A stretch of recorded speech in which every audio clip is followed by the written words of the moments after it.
할렐루야. 하나님 말씀 묵묵합니다.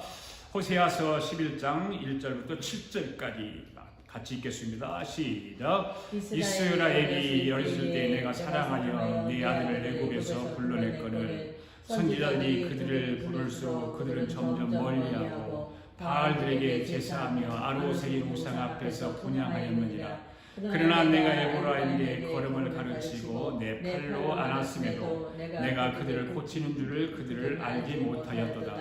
내가 사랑의 줄 곧 사랑의 줄로 그들을 이끌었고 그들에게 대하여 그 목에서 멍에를 벗기는 자같이 되었으며 그들 앞에 먹을 것을 주었노라. 그들은 애굽 땅으로 되돌아가지 못하겠거늘 내게 돌아오기를 싫어하니 아수르 사람이 그 임금이 될 것이라. 칼이 그들의 성읍들을 치며 빗장을 깨뜨려 없애리니 그들이 계책으로 말미암으리라. 내 백성이 끝끝내 내게서 물러가나니 비록 그들을 불러 위에 계신 이에게로 돌아오라 할지라도 이르는 자가 하나도 없도다. 아멘. 다시 한번 이 말씀을 붙들고 통성으로 같이 기도합시다. 하나님, 이 말씀이 나에게 축복의 말씀이 되게 해주세요. 하나님 말씀이 깊이 젖어보기를 원합니다. 이 말씀이 나에게 은혜의 말씀이 되게 해주세요. 이 말씀이 나에게 체험이 되게 해주세요. 나에게 그대로 임하게 하여 주세요. 이 말씀이 나에게 변화가 일어나는 축복의 말씀에 되게 해주세요. 다시 한번 통성으로 기도하겠습니다. 살아계신 하나님 아버지 감사합니다. 하나님께서 오늘도 주의 은혜로 주의 평강으로 주의 능력으로 함께하여 주셔서 오늘도 말씀 앞에 서게 하심을 감사합니다. 하나님 그 은혜를 허락하여 주시옵소서. 능력을 허락하여 주시옵소서. 모든 것이 합력하여 선을 이루어 주여 역사하여 주시옵소서. 주의 은혜로 하나님이여 오늘도 말씀대로 이루어지게 하시고 말씀이 축복의 말씀이 되게 하시고 오늘도 말씀에 깊이 젖어보기를 원하오니 주님 도와 주시옵소서. 이 말씀이 나에게 은혜 말씀이 되게 하여 주시옵소서. 오늘의 말씀이 나에게 체험이 되게 하여 주시옵소서. 오늘의 말씀이 그대로 나에게 임하게 하여 주시옵소서.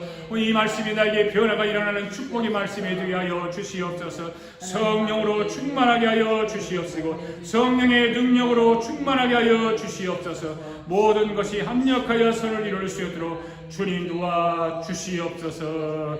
아버지 감사합니다. 거룩하시고 사랑이 많으신 하나님 아버지 감사드립니다.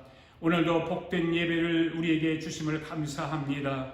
죄인 중에 괴수요 주인 중에 죄인이요 허물 많은 저희들을 긍휼히 여겨 주셔서 예수 그리스도의 자녀의 반열에 세워주셨음을 감사드립니다. 오늘도 하나님의 사랑이 우리를 감싸주셔서 예배를 통하여 하나님과 귀한 시간을 함께하게 하심을 감사드립니다. 우리의 찬송과 기도와 모든 예배가 하나님의 보좌까지 연락되기를 원합니다. 성령님께서 우리 예배를 호위하여 주시옵소서. 하늘 문을 열어 주시옵소서. 성령의 불이 임하게 하여 주시옵소서. 그래서 오늘 예배에 참석한 모든 성도들에게 말씀의 세마포로 갈아입혀 주셔서 은혜가 강물같이 흘러 넘치게 하여 주시옵소서. 살아계신 하나님 아버지, 오늘도 말씀 가운데 병든 자가 그냥 낫는 역사가 일어나게 하여 주시기를 원합니다. 눌린 자에게도 그냥 자유함이 일어나게 하여 주시기를 원합니다. 짐을 진 자에게도 그냥 무거운 짐을 다 풀어지게 하여 주시기를 원합니다. 몸부림치는 문제를 안고 몸부림치는 자들에게는 문제를 해결하는 영으로 축복하여 주시옵소서. 이 시간 말씀을 상고할 때 하나님의 은혜에 흠뻑 젖어보는 시간이 되게 하시고 한 사람도 그냥 돌려보내지 마시고 예수님이 오늘 만져주시기를 원합니다. 축복할 자를 축복하여 주시고 고칠 자를 다시 한번 고쳐주시고 말씀을 상고할 때 말씀에 기름 부어주시고 한마디의 말씀이 10마디로 깨달을 수 있도록 성령의 운이 강권적으로 역사하여 주시옵소서. 예수님의 이름으로 기도하옵나이다. 아멘.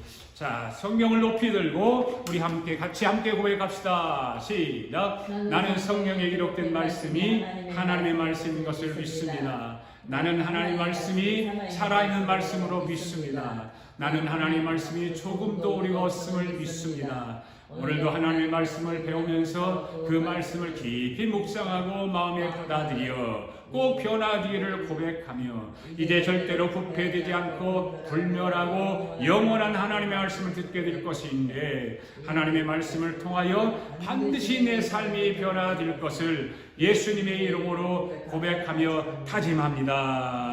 아멘. 할렐루야. 우리 서로 인사합시다. 하나님이 우리를 사랑하십니다. 주님이 이 자리에 함께 하십니다. 주님이 여러분을 사랑하십니다. 할렐루야. 아멘. 믿습니까? 아멘. 오늘 말씀 제목이 무엇인가요? 오늘 말씀 제목이 뭐예요? 하나님 자녀들을 어떻게 양육하시나? 하나님은 자녀들을 어떻게 양육하시나 하실까? 그런 말씀입니다.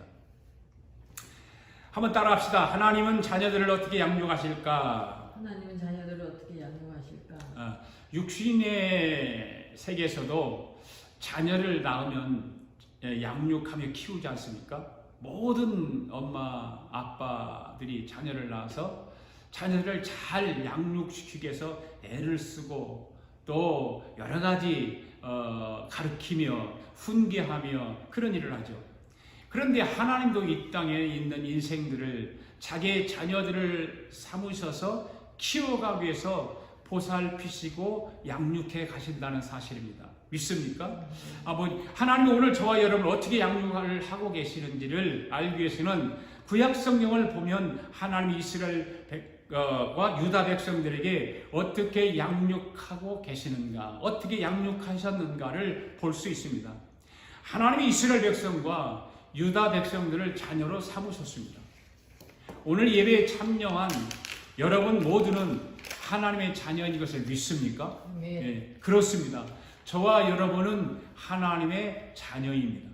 서로 인사하시기 바랍니다. 하나님의 자녀가 됨을 축하드립니다. 하나님의 자녀가 됨을 축하드립니다. 꼭 기억하며 삽시다. 할렐루야. 하나님이 두 나라를 이스라엘과 유다라고 하는 구약시대의 이 두 나라를 자녀로 삼으시고 양육해 가시는데 하나님은 어떻게 그렇게 이 두 나라를 양육해 가시는가? 구약 성경을 보면 전능하신 하나님이 이 이스라엘과 유다를 키워내는 양육 일지와 같은 것이 구약 성경입니다.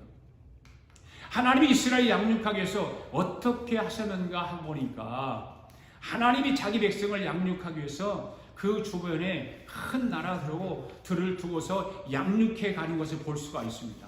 어떤 나라들이었는가를 한번 볼까요? 애굽, 블레셋, 미디안, 바벨론, 아수르, 페르시아, 헬라, 로마.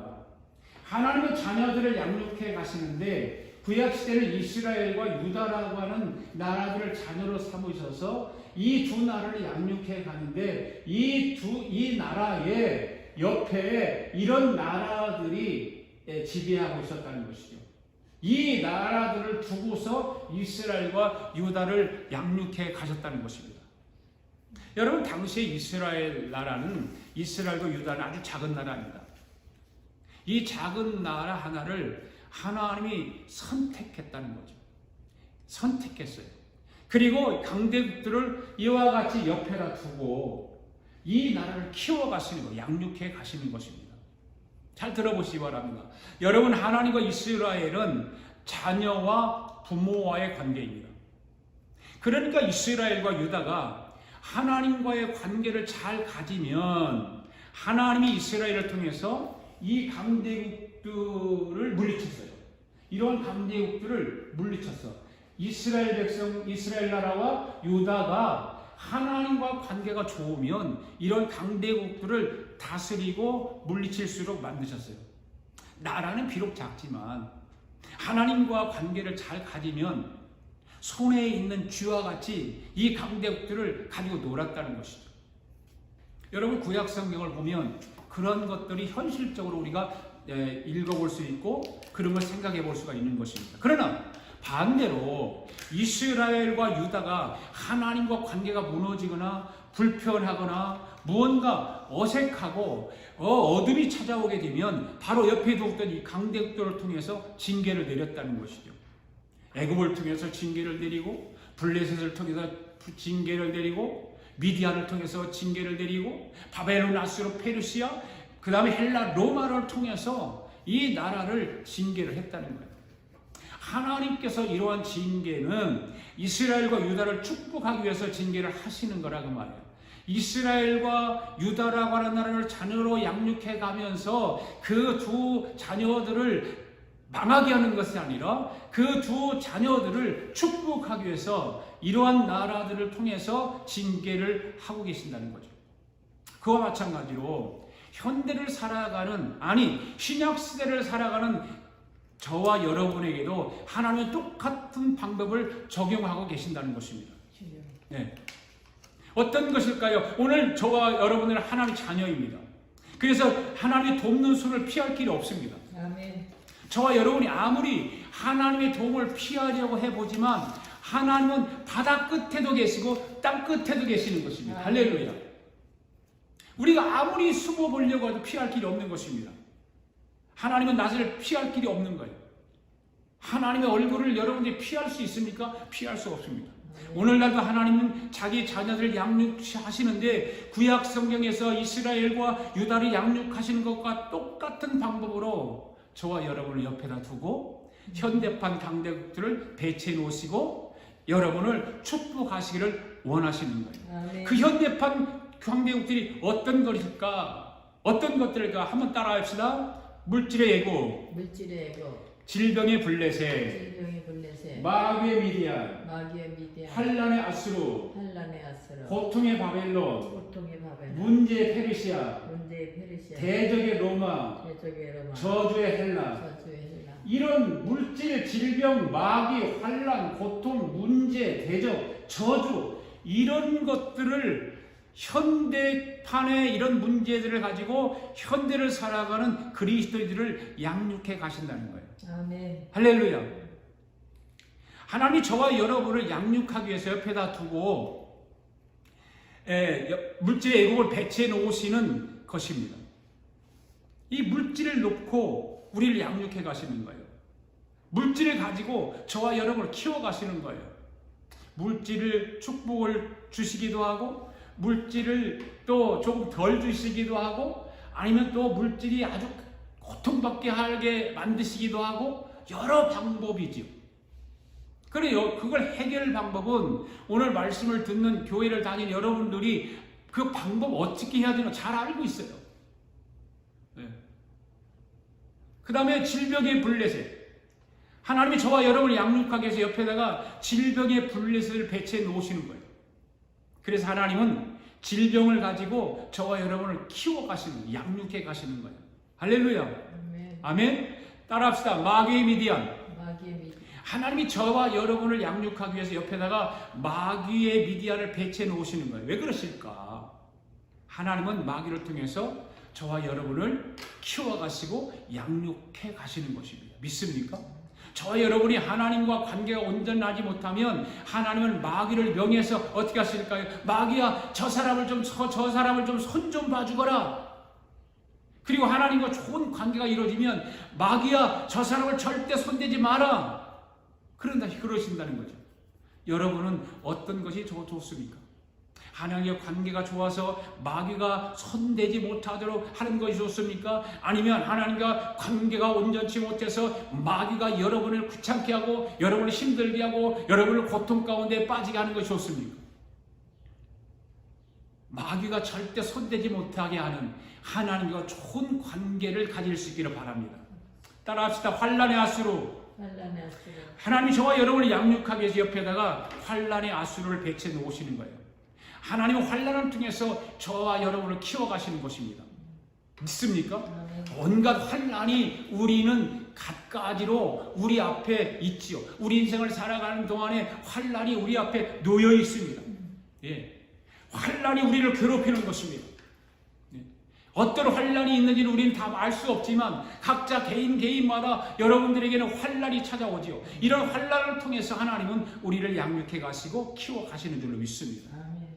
그다음 고통의 바벨론, 문제의 페르시아, 대적의 로마, 저주의 헬라 이러한 것들을 하나님이 우리 옆에다 놓으시고 이스라엘을 양육하듯이 오늘날 저와 여러분을 양육해 가신다는 사실 믿습니까? 그러니까 여러분, 저와 여러분의 관계를 하나님과의 관계를 잘 가지면 하나님이 이러한 모든 것을 이기게 만들어 주시는 거예요. 물질을 이기게 만드시고, 질들도 이기게 만드시고, 환난도 이기게 만들고, 고통도 이기게 만들고, 문제도 이기게 만들고, 저주도 이기게 만들고, 대적도 이기게 만들고, 다 이기게 만들어 주는 줄로 믿습니다. 아멘. 여러분, 이러한 모든 것을 다 이기게 되기를 바랍니다. 다 이기시를 원하십니까? 할렐루야. 따라하시 합시다. 주여 이기게 주시옵소서. 주여 이기게 하여 주시옵소서. 그러나 저와 여러분이 하나님과 관계가 무너지거나 무관심하거나 하나님하고 서먹서먹하거나 흔들리게 되면 하나님이 이것들로 하여금 저와 여러분을 징계하시는 거예요. 그래서 오늘 저와 여러분은 하나님과의 관계를 견고하게 해야 되는 줄로 믿습니다. 그러면 하나님은 저와 여러분을 어떤 관계를 가지기를 원하실까? 여러분, 하나님은 영이십니다. 아멘? 네. 저와 여러분은 육신을 가지고 있는 인간입니다. 그런데 보이지 않는 영이신 하나님하고 보이는 육신을 가진 인간과의 관계를 설명하는 것은 너무나 어렵죠. 너무나 어렵죠. 하나님은 눈에 보이지 않는 영이십니다. 우리는 사람입니다. 인간입니다. 그래서 서로의 관계를 설명하기 너무 어렵기 때문에 하나님이 이 제도를 이 땅에 만드신 거예요. 무엇인가 하면 하나님은 저와 여러분의 아버지십니다. 아멘. 그러면 오늘 저와 여러분은 하나님이 무엇이 됩니까? 자녀죠. 그렇죠? 여러분, 이 땅의 가정제도를 하나님 왜 만드셨을까요? 잘 들어보세요. 하나님이 이 땅에 가정제도를 만드신 것은 보이지 않는 영이신 하나님하고 보이는 사람과의 관계를 쉽게 설명하기 위하여 가정제도인 아버지와 아들의 관계를 만들었다는 거죠. 이해가세요? 그럼에도 불구하고 우리는 그런 하나님의 그 깊은 영이신 하나님께서 하나님이 보이는 하나님, 보이지 않는 하나님과 보이지 않는 그 하나님과 보이는 인간관계를 쉽게 설명하기 위해서 가정제도를 만드셨는데, 그러니까 하나님은 저와 여러분의 아버지시고 저와 여러분은 하나님의 자녀입니다. 이 관계를 어렵게 설명할 필요가 없잖아요. 왜냐하면 이미 하나님이 이 땅에 무엇을 만들어 놓으셨어요? 가정제도를 만들어 놓으시고 아버지와 아들과의 관계를 만들어 놓으셨기 때문에 하나님이 만들어 놓으신 그 가정제도를 통해서 우리는 하나님이 우리의 아버지고 우리는 그분의 자녀인 거예요. 여러분 집집마다 아버지와 자녀들이 다 있습니다. 그거 설명할 필요 있습니까? 그냥 보면 저분은 우리 아빠야, 쟤는 내 자녀야, 다 알잖아요. 예, 보면 아는 거예요. 그런데 하나님이 아버지와 아들의 관계를 설명하기 위해서 성경은 무엇이라고 되어 있는가 하면 이렇게 말씀하고 있어요. 마태복음 7장 말씀을 읽읍시다. 시작. 너희 중에 누가 아들이 떡을 달라 하는데 돌을 주며 생선을 달라 하는데 뱀을 줄 사람이 있겠느냐. 너희가 악한 자라도 좋은 것으로 자식에게 줄 줄 알거든. 하물며 하늘에 계신 너희 아버지께서 구하는 자에게 좋은 것으로 주시지 않겠느냐. 11절 말씀 다시 한번 보세요. 너희가 악한지라도 좋은 것으로 자식에게 줄 줄 알거든. 하물며 하늘에 계신 너희 아버지께서 구하는 자에게 좋은 것으로 주시지 않겠느냐. 여러분, 여기서 하물며라고 하는 단어에 귀를 기울이시기를 바랍니다. 하물며라고 하는 말이 무슨 말인가 하면 예수님이 이 땅에 계실 때에 이렇게 말씀하셨어요. 얘들아, 그렇게 하나님의 아버지를 모르느냐? 하시면서 이렇게 말씀하십니다. 너희가 주인이고 악할지라도 너희 친자식에게 돌멩이를 주면서 먹으라고 하는 아버지가 있을까? 어린 자녀가 아빠고 고기 먹고 싶어 하면 뱀을 가지고 너 입에 넣어주면서 이것이 고기다고 줄 아버지가 있을까? 너희가 악할지라도 내 자녀에게 잘해줄 줄 알면서 하늘에 하물며 하늘에 계신 이 아버지는 너희보다 낫지 않나? 낫다는 거예요. 하나님. 너희 아버지보다 하늘에 내가 너희에게 보이지 않는 하나님은 더 낫다. 믿습니까? 여러분, 하나님의 생각은 저와 여러분의 생각과 같을까요? 다를까요? 다르죠. 다릅니다. 저와 여러분의 자녀를 양육해서 목적지인 종착역이 어디일까요? 진짜로 여러분의 자녀들을 양육해서 목적지가 하늘나라로 그렇게 키워가세요? 솔직히 얘기해 보세요. 아니잖아요. 고작 나의 자녀가 공부 잘해서 이 땅에서 잘 사는 것 아닌가요? 공부 많이 해서 세상에서 이름 좀 날리고 높은 자리에 가서 인정받고 하는 것이 있잖아요. 그런데 우리 아버지 하나님은 생각은 다른 거예요. 한번 따라합시다. 하나님의 생각은 나의 생각과 다르다. 하나님의 생각은 나의 생각과 다르다. 여러분, 하나님이 저와 여러분을 양육하는 이 양육의 종점은 어디일까요? 이 마지막 종점은 바로 메시아의 나라예요. 믿습니까? 아멘. 저와 여러분의 자녀들은 종착역은 고작 세상에서 잘 살고 이름 날리고 뭐 또 권력을 좀 가지고 그런 것들이었잖아요. 그런 거잖아요. 솔직히 저와 여러분이 우리의 자녀들을 양육하면서 종착역이 메시아의 나라라고 양육하고 해봤냐 그 말이에요. 아니잖아요. 그런데 하나님은 저와 여러분이 자녀잖아요. 자, 우리 하나님의 자녀인 저와 여러분의 종착역이 이 땅에서의 잘 살고 잘 먹고 잘 되는 것이 아니라 메시아의 나라의 종착역이라고 하는 거예요. 거기에 목적지를 두고 저와 여러분을 양육해 가시는 거예요. 믿습니까? 메시아의 나라의 주인공을 만들기 위해서 지금도 하나님은 양육해 가시는 거예요. 믿습니까? 하나님의 생각과 우리의 생각은 그래서 다른 거라고 말해요. 믿습니까? 그래서 때로는 우리의 생각과 하나님의 생각이 충돌을 일으킬 때가 있죠. 충돌을 일으킬 때. 하나님은 무엇이 저와 여러분에게 좋은 것인지를 하나님만 아세요. 믿습니까? 하나님만 아세요. 내가 생각하는 것과 하나님의 생각은 그래서 다른 거예요. 하나님의 생각을 내가 안다면 잘하겠죠. 그러나 하나님의 생각을 우리가 모른다고 말이에요.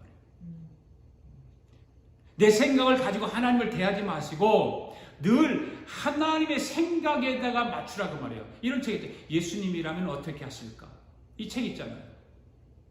항상 그렇게 거기에다가 포커스를 맞춰서 내가 신앙생활을 해야 되는 거예요. 어떤 사람들은 내 생각에다가 하나님의 생각을 맞추려고 애를 쓴단 말이에요. 하나님 내 생각에다 맞춰주세요. 내 생각에다. 그러니까 기도할 때도 그렇게 기도하잖아요. 하나님 내가 이렇게 하고 싶으면 나 들어주세요. 여러분 기도할 때 하나님이 원하시는 걸 내가 이렇게 하겠습니다라고 기도해 본 적 있나요? 신앙생활이요. 다 미신적인 신앙생활하고 있단 말이에요. 전능하신 하나님 편에서 신앙생활이 아니라 다 내 편에서 신앙생활, 내가 잘 되고 내 자녀가 잘 되고 하나님은 뒷전이에요. 그래서 하나님 이용해 먹는 거예요. 너무나 그런 신앙생활하는 사람이 많다고 말해요. 여러분 내 생각을 가지고 하나님을 대하지 않기를 바랍니다.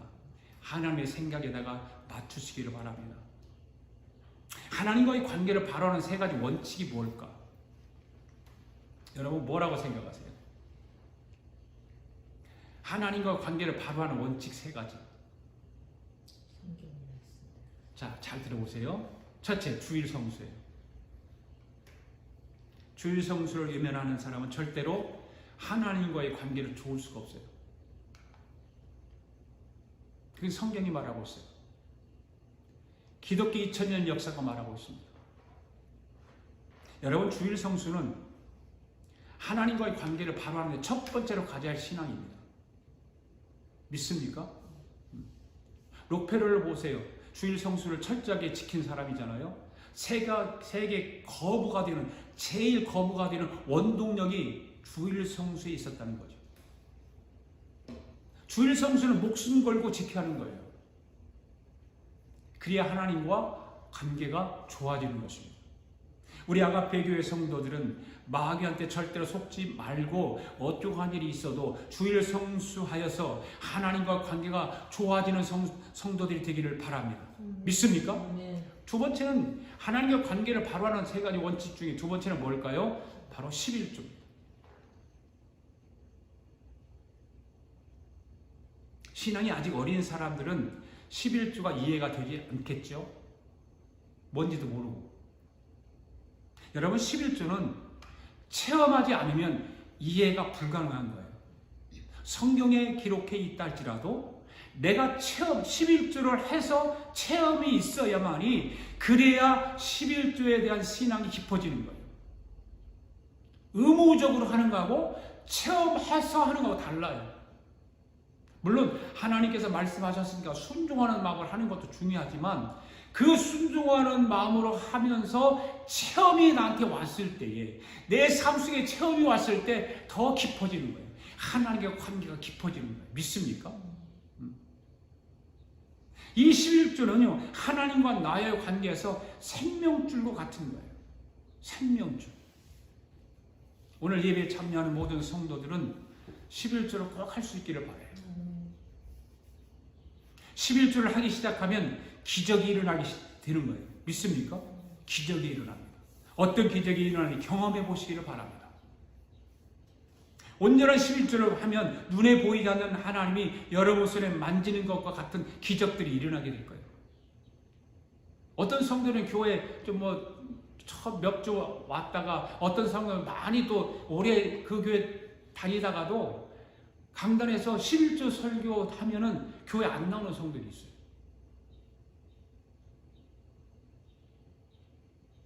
문제겠죠? 오래 다녔어요. 교회에서 직분도 가지고 있는데 11조 안 해요.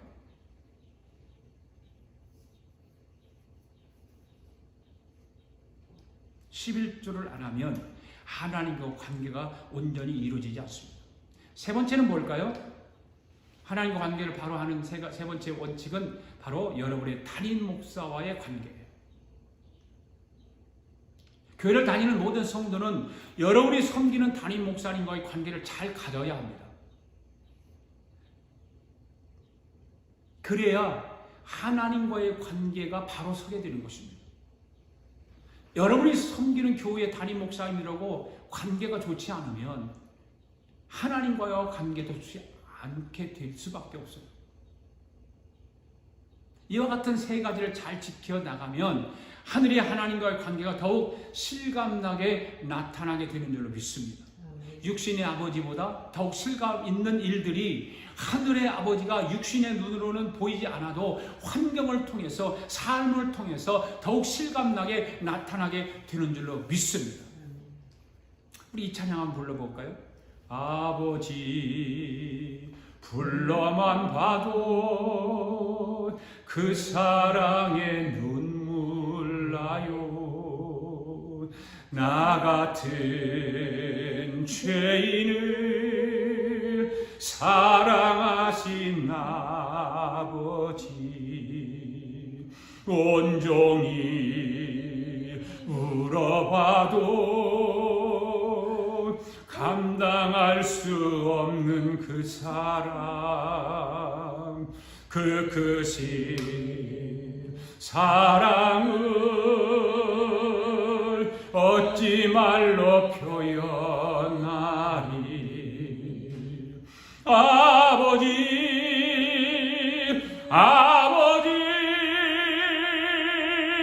내 영혼 깊은 곳에서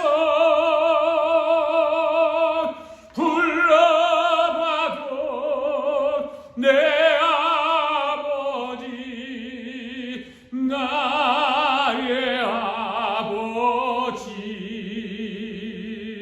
이 생명 다하는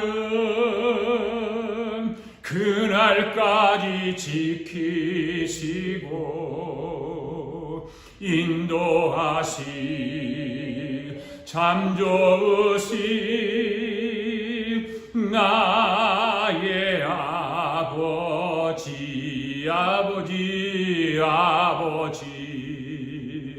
생각만 해도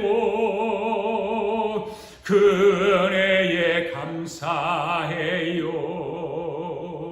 날 위해 십자가 대신 지신 그 사랑, 아버지 그 사랑이 강물처럼 흘러넘쳐요. 그 크신 사랑을 어찌 말로 표현하리. 아버지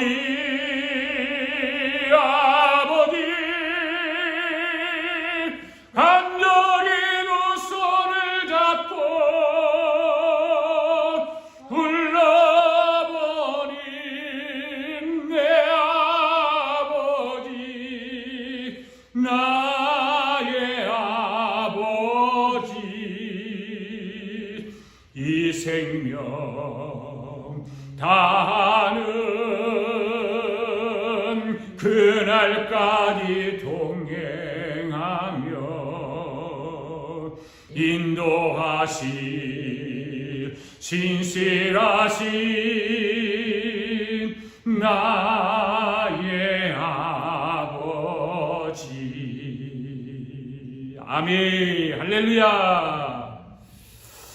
여러분, 육신의 아버지보다 더 실감 있는 일들이 하늘의 아버지가 육신의 눈으로 우리에게는 보이지 않았지만 환경을 통해서, 삶을 통해서 실감나는 삶을 살아갈 수 있기를 주의 이름으로 축복합니다. 아멘. 할렐루야. 아멘. 여러분, 성경에 보면 탕자 이야기가 나오잖아요. 여러분, 탕자 이야기 잘 알잖아요. 탕자 이야기. 이 탕자에 대해서 성경이 왜 기록해 놓았을까라고 하는 거예요. 여러 가지 설명이 있겠죠. 해석도 있을 것이고 목사님들마다 다 해석이 다를 것이고, 그런데 잘 들어보세요. 바로 아버지와 아들의 관계를 설명하기 위해서 이 탕자의 이야기가 성경에 기록된 거예요. 아버지와 아들의 관계. 큰 부잣집에 두 아들이 있었는데 이 집은 왕의 집이었습니다. 왕의 집에 아들로 태어났으니 얼마나 위험이 있었겠어요. 한번 호령을 치면 누구든지 그 집에 모습으로 있는 사람들은 다 달려와서 그 아들 앞에 머리를 조아리고 굽신거렸습니다. 그런데 한 번은 둘째 아들이 생각하기를 누구든지 자기 앞에 머리를 조아리고 굽신거리는데 너무 기분이 좋은 거예요. 너무너무 좋았어요. 그래서 아버지만 없으면 좋겠다는 생각이 들기 시작합니다. 아버지만 없으면 좋겠다. 그렇다고 아버지 보고 머리를 조아리라고 할 수는 없고, 그래서 아버지 없는 세상을 한번 살고 싶은 거예요. 아버지 없는 세상. 그래서 아버지에게 말을 하고, 아버지, 나에게 돌아올 상속을 미리 좀 주세요. 아버지한테 그 상속을 미리 받았습니다. 그래서 이 둘째 아들은 탕자가 아버지로부터 상속금을 받아가지고 다른 나라로 갔습니다. 다른 나라로. 그래서 그 돈을 가지고 사람들을 다스리기 시작했어요. 여보라 하면 사람들이 머리를 조아리고 굽신굽신하면서 따라다녔습니다. 그런데 결국 이 둘째 아들은 돈이 다 떨어지는 바람에 망해버린 거예요. 망할 정도가 아니라 먹을 것이 없어서 돼지 치는 집에 들어가서 사람이 먹는 것을 먹지 못하고 돼지를 치면서 돼지가 먹는 것을 먹고 살게 되었습니다. 여러분, 이것이 바로 탕자입니다. 탕자. 이 탕자가 왜 이렇게 되었을까요? 이 탕자는 자기 아버지로부터 모든 것이 나온다는 것을, 자기 아버지로부터 이루어진다고 하는 것을 잊어버렸기 때문이에요. 오늘날 저와 여러분들 잘 깨달으시기 바랍니다. 잘 깨달으세요. 아버지 없이 아버지를 떠나서 살아보고 싶어하는 그 아들, 결국 탕자가 되어서 그것을 다 까맣게 잊어버리고 살았던 그 아들, 잘 생각해 봐야 됩니다. 자, 여러분 한번 따라서 합시다. 물질을 이기자. 물질을 이기자. 질병을 이기자. 질병을 이기자. 마귀를 이기자. 마귀를 이기자. 환난을 이기자. 환난을 이기자. 고통을 이기자. 고통을 이기자. 여러분 물질을 이기고 질병을 이기고 마귀를 이기고 환난을 이기고 고통을 이기기 위해서는 어떻게 해야 될까요? 어떻게 해야 될까요? 바로 하나님과의 관계의 힘을 통해서 물질을 이길 수 있고 질병을 이길 수 있고 마귀를 이길 수 있고 환난을 이길 수 있고 고통을 이길 수 있는 할렐루야. 아멘. 하나님과의 관계의 힘이에요. 그 탕자의 이야기가 바로 그런 거예요. 아버지의 힘을 통해서 아버지의 관계의 힘을 통해서 자기 집의 머슴들이 자기 앞에 여봐라 부르면 굽신거렸고 그런 것이지, 자기가 나가서 실질적으로 그런 경험을 해보니까 어땠어요? 돈이 있을 때는 괜찮았는데 돈이 다 떨어지고 나니까 자기가 거지가 되고 음식을 사 먹을 수가 없기 때문에 다른 집에 가서 돼지 치우면서 돼지가 먹는 그 돼지 음식을 먹고 살았다는 거죠. 관계, 아버지와의 관계를 떠나면 물질을 이길 수 없어요. 질병도 이길 수 없어요. 마귀를 이길 수 없어요. 환난을 이길 수 없어요. 고통도 이길 수 없어요. 저주도 그 다음 대적을 이기고 모든 것을 이길 수가 없어요. 여러분, 이러한 것들이 저와 여러분을 두려워하는 것은 나 때문에 두려워하는 것이 아니라, 이러한 것들이 저와 여러분을 두려워하는 것이 나 때문에 두려워하는 것이 아니라 무엇 때문에 두려워할까요? 하나님과의 관계의 힘 때문에 두려워하는 거예요. 믿습니까? 내 위에 계신 하나님 아버지 때문인 줄 믿습니다. 예. 이 모든 것이 하나님과의 관계의 힘이라는 거죠. 놀라운 거 아니에요? 그렇죠? 하나님과의 관계의 힘. 이것만 해도 오늘 우리는 감사한데, 하나님 아버지는 한 걸음 더 나가서 우리의 뭐가 되기를 원하세요? 남편이 되기를 원하세요. 자녀보다 남편이 되기를 원하세요. 그렇다면 오늘 저와 여러분은 하나님의 무엇일까? 거룩한 신부예요. 신부. 하나님은 더 한 걸음 나가서 자녀를 뛰어넘어서 남편이 되기를 원하세요. 그러면 하나님은 전에는 아버지였는데 지금은 이제 뭐가 되기를 원하시냐면 신부가 되겠단 말이에요. 신부. 하나님 아버지는 오늘 저와 여러분의 관계를 이렇게 하자는 거예요. 아멘. 믿습니까? 얼마나 하나님은, 그러니까 하나님의 생각과 내 생각은 같아요? 달라요? 달라요. 하나님은 항상 전진적이에요. 어디에 목적지를 두고 있어요? 메시아의 나라.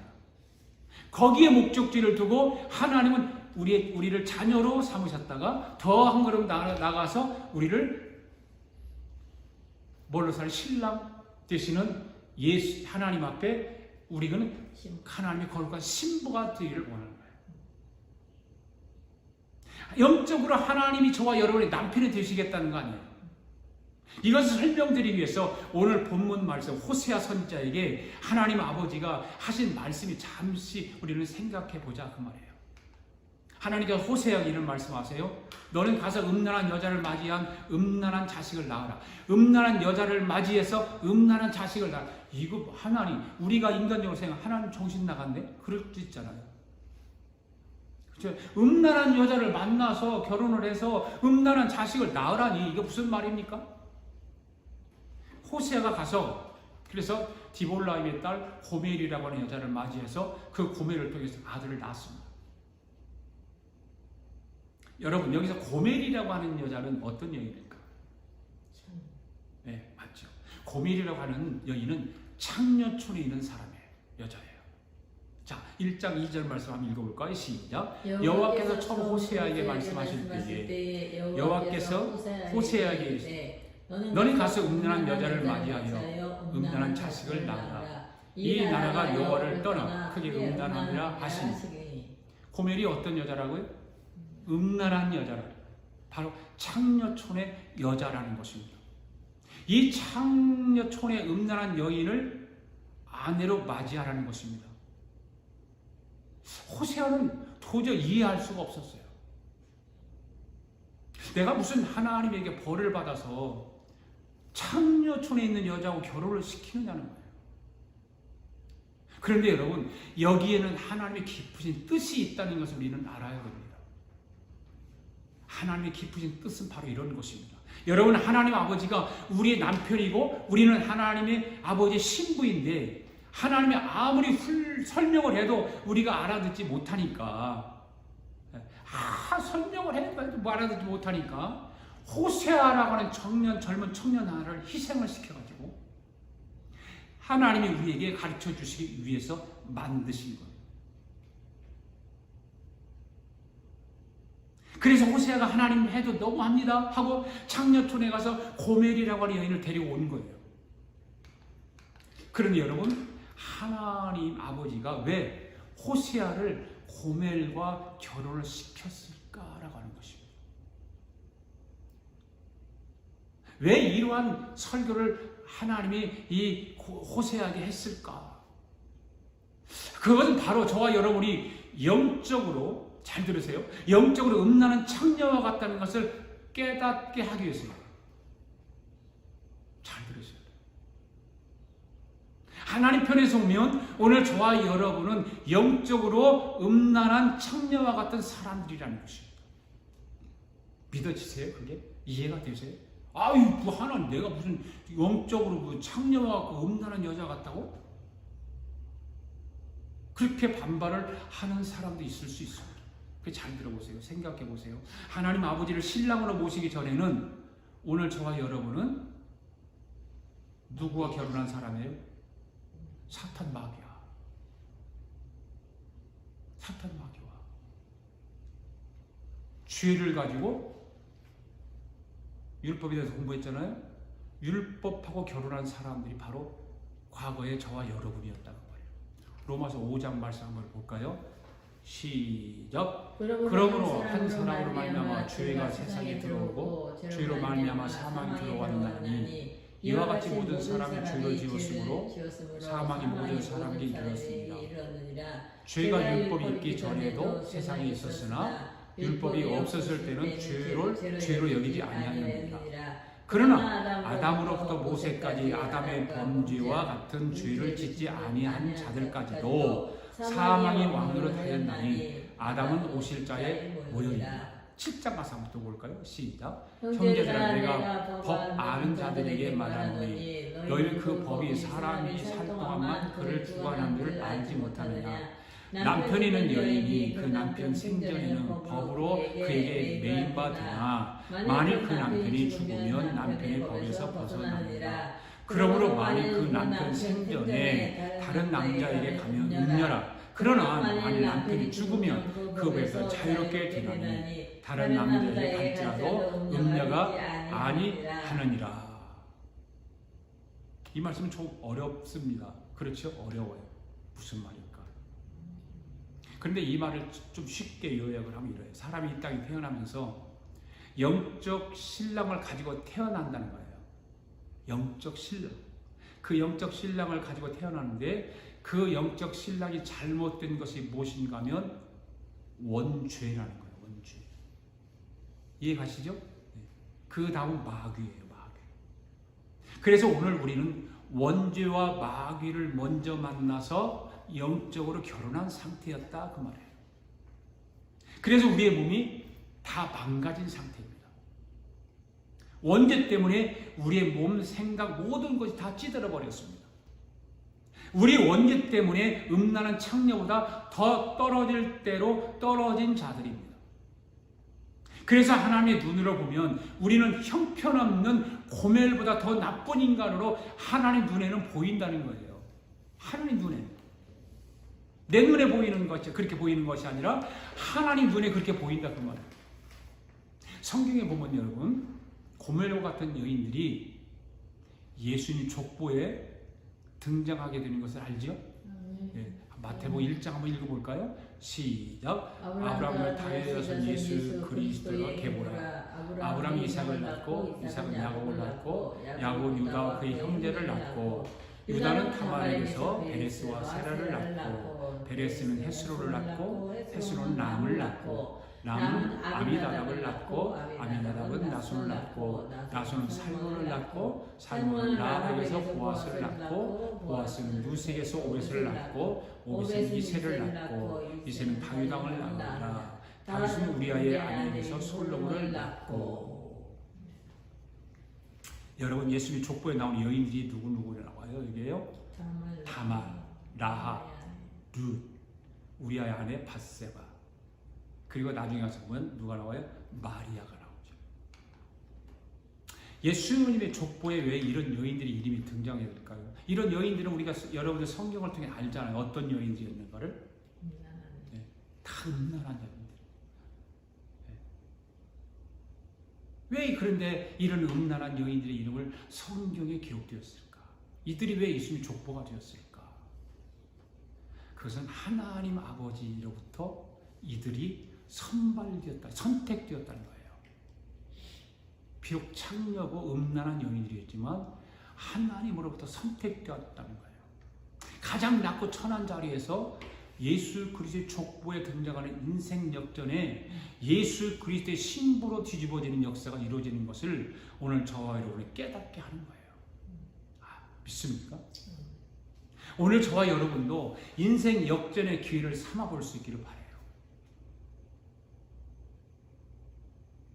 이 여인들의 인생의 역전이 이루어지게 된 것은 자기 자신의 신분 때문에 비통했다고 성경은 말하고 있잖아요.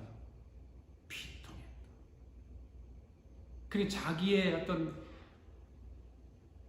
뭐라고 그러지? 직업이라고 그럴까?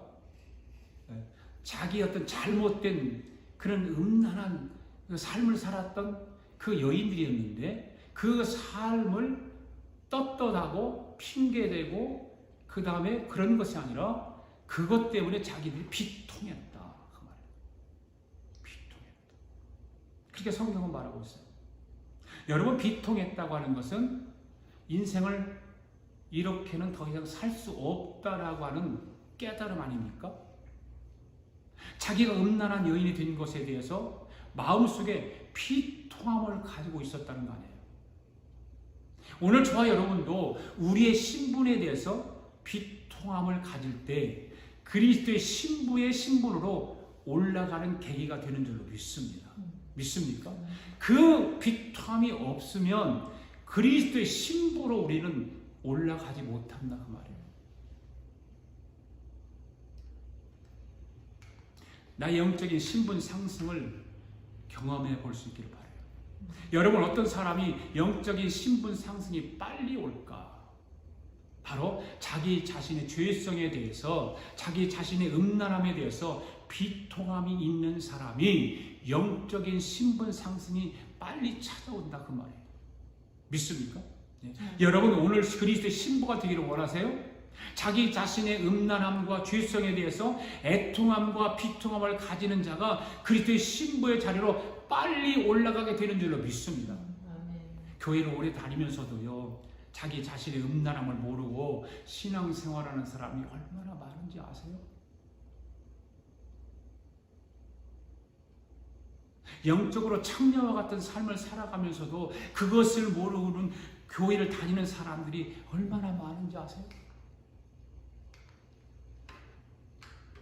오늘 예배에 참 이 말씀을 듣는 여러분들 그러한 사람들이 한 사람도 없기를 바랍니다.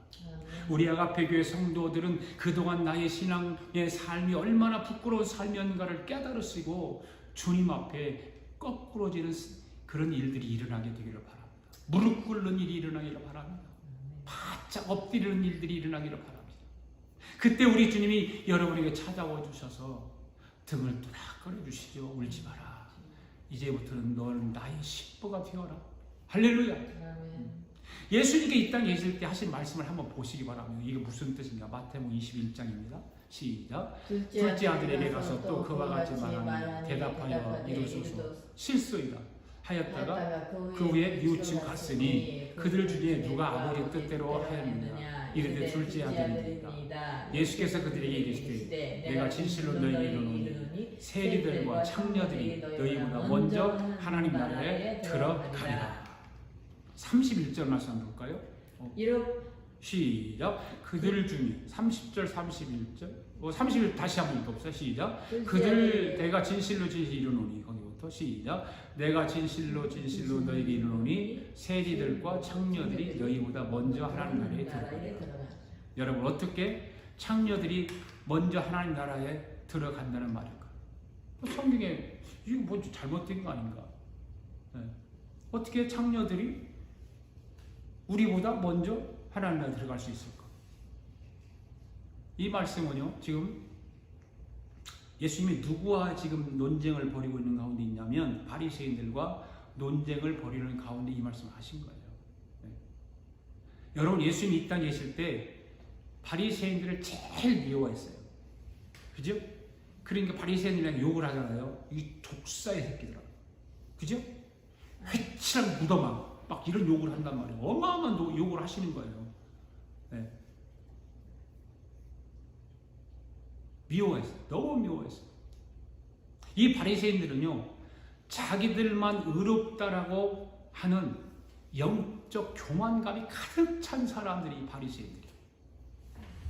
이 사람들은 길을 갈 때도 일반 사람들이 입고 다니는 옷을 입고 다니는 것이 아니라 목사님들이 주일날 가운 입잖아요. 이스라엘 가보면요, 이 사람 가운 입고 다녀요. 머리에 모자 쓰고 다녀요. 유태인들. 네, 가운 입고 그러고 다니거든요. 자기들만의 우월감이 많아요. 네. 이 사람들은 말도 거룩하게 하고 먹는 것도 거룩하게 먹어요. 먹는 것도 거룩하게 천박하게 먹을 때도 막 입맛 짭짭짭 이렇게 먹는 사람 뭐라고 그래요? 사람들이 천박하다고 그래요. 천박. 그런데 이 바리새인들은 그렇게 안 해요. 점잖하게 먹어요. 천천히 거룩하게. 그렇게 행동 하나하나가 다 거룩했어요. 이 사람들. 그런데 이 바리새인들은 삶을 보면 엉터리였다는 거죠. 겉으로는 창녀보다 더 나쁜 자들이라고 욕을 했어요. 예수님. 이들은 사람에게만 잘 보이기 위해서 이중적인 삶을 살았다 그 말입니다. 그런데 예수님이 이 사람들을 하고 논쟁을 벌인 거예요. 논쟁을 벌이다가 마지막으로 예수님이 말씀하신 세리들과 창녀들이 너희보다 먼저 하나님 나라에 들어가리라 이렇게 말씀하신 거잖아요. 이 말씀이 무슨 말인가 하면 바리새인들도 하나님의 눈으로 보면 육신적으로 창녀보다 더 나쁜 창녀라고 하는 거예요. 네. 그런데 바리새인들은 자기들만 의롭다고 생각하고 남을 정죄하잖아요. 정죄하거든요. 그러니까 오늘날 교회 안에서 자기는 의롭고 남을 비판하는 사람들에게 우리 주님은 어떤 말씀을 하실까라고 하는 거예요. 너는 더 나빠. 이렇게 책망하시지 않을까요? 너는 더 나빠. 교회 안에서 남을 비방하고 정죄하는 것이 사건만 다른 것일 뿐이지 세리와 창녀와 같다는 것을 우리 주님이 말씀하시고자 하는 거예요. 그래서 교회 안에서 서로 긍휼히 여겨야 하는 걸로 믿습니다. 아멘. 그리고 자기의 죄의 됨을 인하여서 비통해야 할 줄 믿습니다. 또한 내 안에 예수 그리스도가 좌정해서 오시기를 기다려야 하는 거죠. 아멘. 내 안에 예수님이 오시기를 기다려야 돼요. 성경에 등장하는 모든 음란한 여인들은 자기 자신의 삶을 비통해하며 예수 그리스도를 기다렸다는 거죠. 예수 그리스도를 새로운 신랑으로 모시고 싶어하는 간절한 마음이 저들에게 있었다는 것입니다. 사랑하는 성도 여러분, 사모하는 자에게 주님은 찾아오시는 줄 믿습니다. 아멘. 지금 여러분의 삶이 주님이 아닌 다른 어떤 것에 즐거움과 행복이 있는 사람에게는 주님이 찾아오지 않습니다. 나는 죄인입니다. 나는 음란한 창녀와 같은 죄인입니다. 주님 내 안에 찾아와 주시옵소서 하면서 갈등을 하고 고민을 하고 애통해하고 비통해하는 사람에게 주님은 이 시간 찾아오십니다. 여러분 죄에 대하여 갈등을 하고 고민하는 것은 잘못된 것이 아니잖아요. 그렇잖아요. 내가 죄인이라고 하는 건 고민하고 갈등하는 죄가 아니잖아요. 그건 좋은 거잖아요. 하나님의 사람으로 더욱 전진하기 위해서 멸망을 가진 사람들에게는 갈등이 일어나는 거 아니겠어요? 그렇죠. 예수 그리스도의 신부가 되기 위하여 고민하며 생각하는 사람들에게 갈등이 일어나는 거 아닐까요? 그렇죠. 갈등이 없는 사람은 발전이 없는 거예요. 갈등이 없는 사람은 그리스도의 신부가 될 수 없는 거예요. 신앙생활에 갈등을 할 수밖에 없는 거예요. 그래야 우리는 그리스도의 신부가 될 수 있는 거예요. 고멜루의 다말, 기생 라합, 바세바 등 룻 이런 모든 여인들은 그리스도에 대한 열망이 뜨거웠다는 거죠.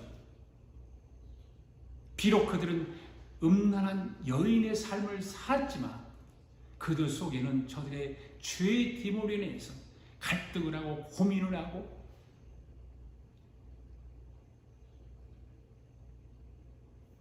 그래서 사람이 처음 교회를 나오게 되면 어떤 일이 일어나는가 하면 로마서 7장 12절 말씀 볼래요? 시작. 이러므로 율법은 거룩하고 계명도 거룩하고 의로우며 선하도다. 그런즉 선한 것이 내게 사망이 되었느냐? 그럴 수 없느냐? 오직 죄가 죄로 드러나기 위하여 선한 것으로 말미암아 나를 죽게 만들었으니 이는 계명으로 말미암아 죄로 심히 죄되게 하려 함이라. 여러분 이 말이 무슨 말인가 하면 바로 이런 뜻이에요.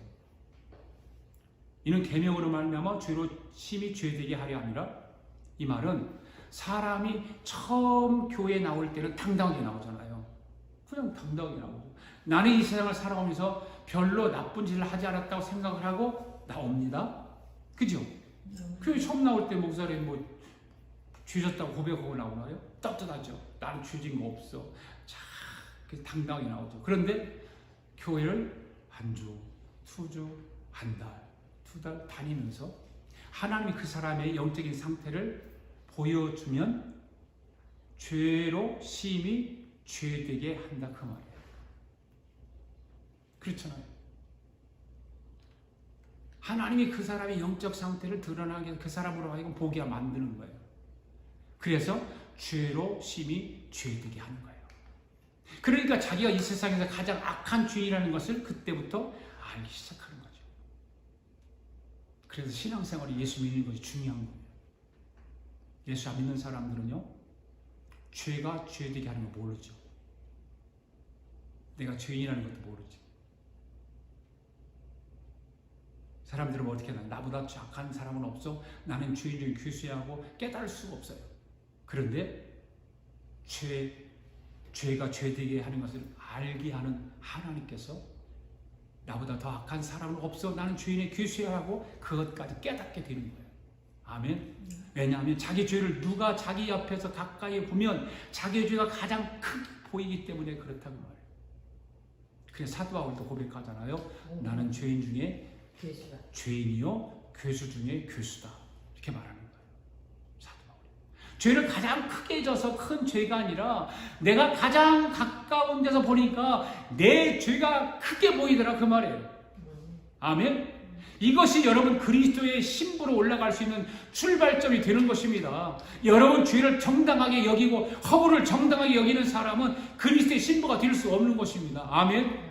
여러분 로마서 1장에 보면 저와 여러분 다 교만하고 악하다라고 기록하고 있잖아요. 한번 읽어볼까요? 시작. 또한 그들이 마음에 하나님 두기를 싫어하며 그 어떤 사람이요? 마음에 하나님 두기를 싫어하는 사람들이에요. 하나님께서 시작. 하나님께서 그들을 그 상실한 마음대로 내버려 두사 합당하지 못하여 일을 하게 하셨으니 곧 모든 불의, 추악, 탐욕, 악의가 가득한 자요, 사기, 살인, 분쟁, 사기, 악독이 가득한 자요, 수군수군하는 자요, 비방하는 자요, 하나님께서 미워하는 자요, 능욕하는 자요, 교만한 자요, 자랑하는 자요, 악을 두모하는 자요, 부모를 거역하는 자요, 우매한 자요, 배악하는 자요, 무정한 자요, 무비한 자요, 그들이 이 같은 일을 행하는 자는 사형에 해당한다고 하나님께서 정하심을 알고도 자기들만 행할 뿐 아니라 또한 그 일을 행하는 자들을 옳다 하느니라. 여러분, 저와 여러분이 여기에 해당하지 않는 사람이 있을까? 없죠. 여기에 해당하지 않는 사람 없어요. 우리는 다 여기에 속해 살아가는 사람들 인정할 수밖에 없어요.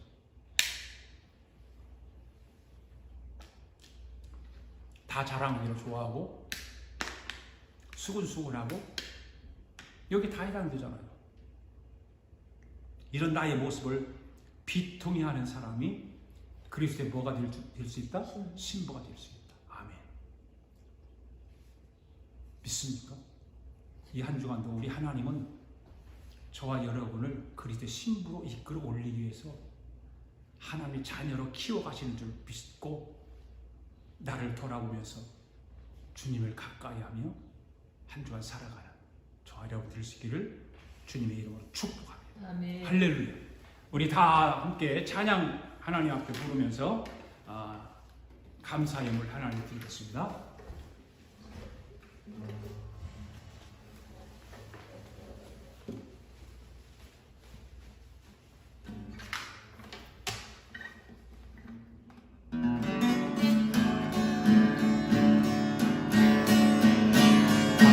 강가처럼 방황할 때도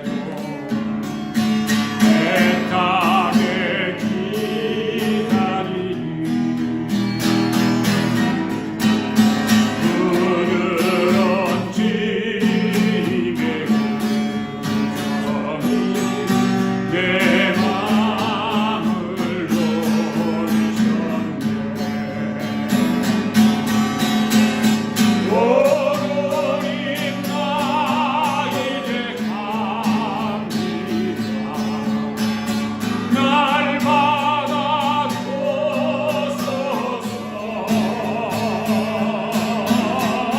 이제는 주님만 위하여 이 몸을 바치리라. 불순종하며 나와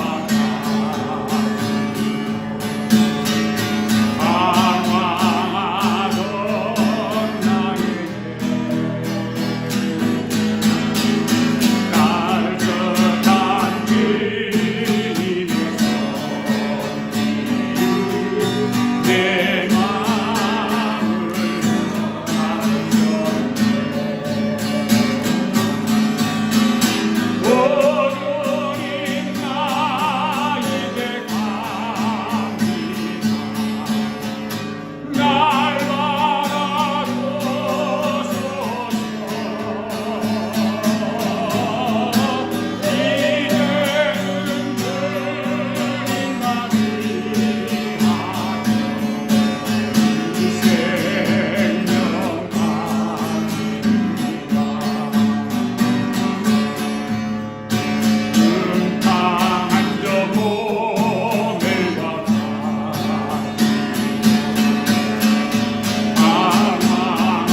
방황하던 나에게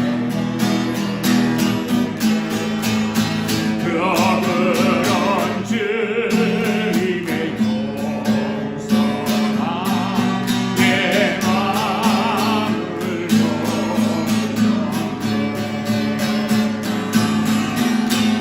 오로님 나 이제 갑니다. 날 받아주소서.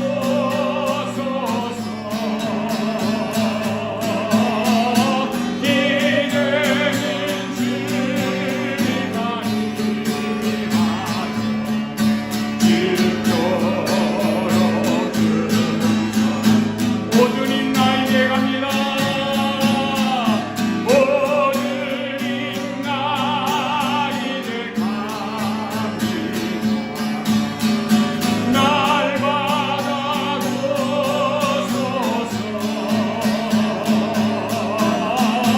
이제는 주님만 위하여 죽도록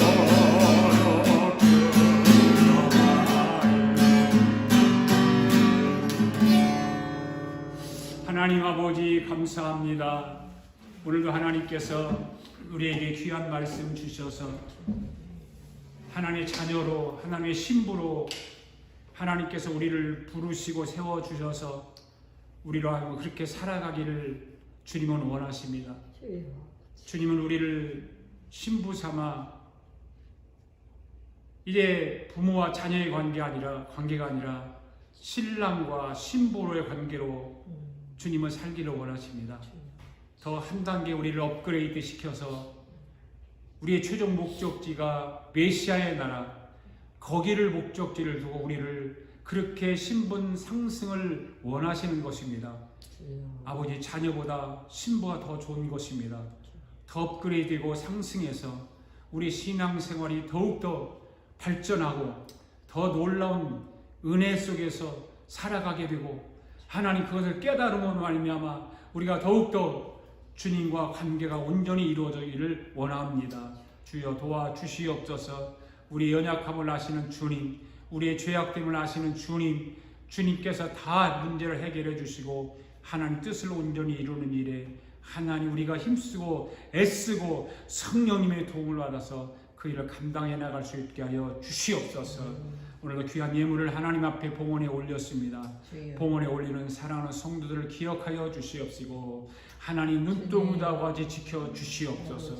아버지는 손길을 기억하여 주셔서 하늘의 신령한 복으로 이 땅의 기름진 복으로 넘치도록 채워 주시옵소서.